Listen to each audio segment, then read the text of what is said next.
Cop shows were very popular on TV. And so, like most kids, I'd watch police officer shows on TV. And I think there was somewhat of an intrigue with it, but I never took it seriously that I would go into police work as a career. I probably would have gone on a citizen ride-along, gotten it out of my system, and been done with it, and moved on in my education and done something else. I'm not sure that I knew what I was getting myself into, but I went to the Reserve Academy, and one thing led to another, and I ended up getting hired as a reserve police officer with the Davis Police Department. Now, reserve officers have police officer powers while they're working, but they're volunteer police officers, at least at that time they were. So I didn't get paid for going out on patrol. And I enjoyed it so much, and even then I had done it for 3 years, and up until probably 6 months before I graduated from school, I still had not planned on being a police officer. And at that time I knew, when I was faced with graduation, I knew I could get a job as a police officer because I had a clean background, and I had been hired already as a reserve police officer. So I decided to try it.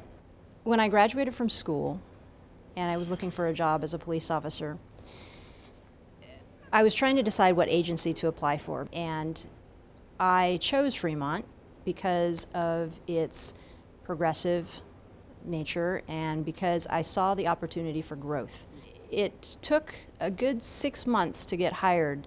The hiring process is pretty complex, pretty intensive, and there are a lot of steps to it. It goes from having a written test to test your writing ability, to a physical agility test to make sure that you're physically able to do the job, an oral interview, and a background investigation, which includes a polygraph examination, and finally an interview with the chief or the executive staff of the police department. And after that, you have to go through a psychological examination and a medical examination. The best piece of advice I would give to a teen who is thinking about going into law enforcement is to think about every choice that you make in your life and know that there are consequences to your choices. The thing that we run into most often is people who have made bad choices, made bad decisions in their past that preclude them from being peace officers. And so if you're always thinking about the consequences and always thinking about doing the right thing, I think that will keep your background clean and leave your options open, give you the most opportunities that are available to you. There's a possibility that you're going to disappoint someone with whatever your career choice. I know that for me, my mother was reluctant to have me go into law enforcement, and I think primarily it was the danger aspect. She didn't want anything to happen to me.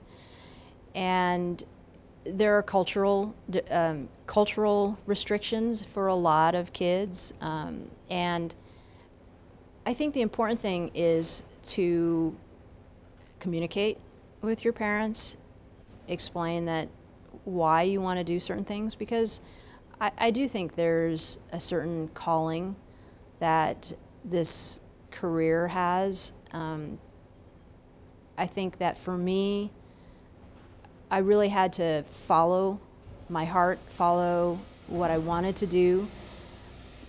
My parents or my mom saw it as somewhat of a waste in my education because I have an advanced degree and a lot of money and time went into getting the education that I did.